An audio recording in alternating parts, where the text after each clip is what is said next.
I'm Caitlin Sachs. I'm doing a paper presentation on the observational study of hydroxychloroquine and its relation to COVID-19 patients for Dr. Bostrom's research methods class. I listed the authors of my paper here and then, of course, my name. This article is about research on the hydroxychloroquine drug and its effect on COVID-19 patients.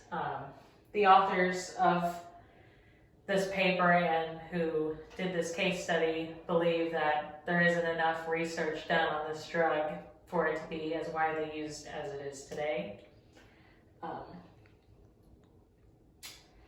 Introduction hypothesis. The scientists completing this study, like I said, think that there should be more evidence supporting the drug before it's widely used by those that are right now terminally ill or in the at-risk population that want to use this as a way to get better faster than they normally would. They did this study at a large medical facility in New York City and just took a group of patients that were already in the emergency care that weren't already in the intubation period or had passed away or that had been discharged within the 24 hours that they started the case study.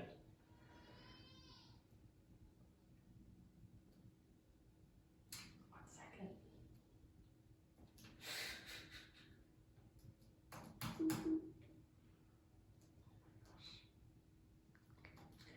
Sorry.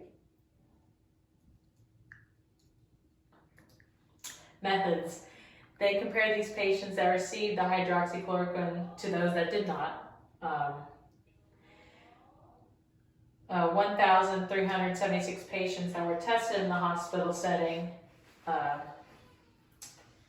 in the infected area of New York City. So originally it was 1,446 and they had to take 70 out of that 1,446 because they either had died or in intubation period or were discharged in that 24-hour period when they were starting the tests. 811 of the remaining 1,376 patients, after about a 22.5-day period follow-up, after receiving the drug, did not have a significant raise or decrease in symptoms or even like deaths or anything. These are the charts of the results and who they tested in this case study. As you can see right here, there wasn't much of a change between no hydroxychloroquine, which was the blue line, and then the red line is those that were tested with the hydroxychloroquine.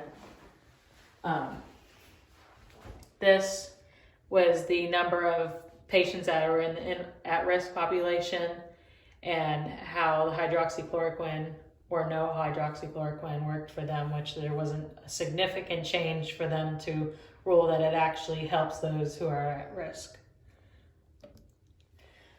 Discussions and conclusions. They conclude that there obviously needs to be a lot more research done and it needs to be more randomized. And that there is not a significant change in patients that receive this treatment and the ones that don't. It doesn't really, as far as they can see, that doesn't really do much for these patients.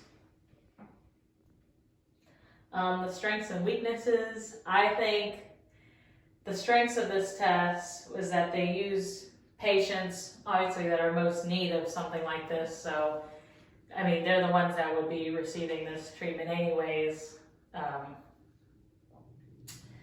And rather than just using, and they use more than just the at-risk population instead of just using them who may already like have issues and it may or may not work for them anyways. The weaknesses, I think, is because they use a highly infected area to begin with, and most of the people that they used were in the emergency care unit, so that they were already pretty ill that it might not make a difference, like I said, as a strengths. So because they still use different ages, but these people were already in the emergency care unit, so it may not have had a difference at all. I think that maybe if they were to do this again, maybe do it in a less infected area with people that aren't so ill, to really see if it works for the COVID-19 virus. Again, with the computer.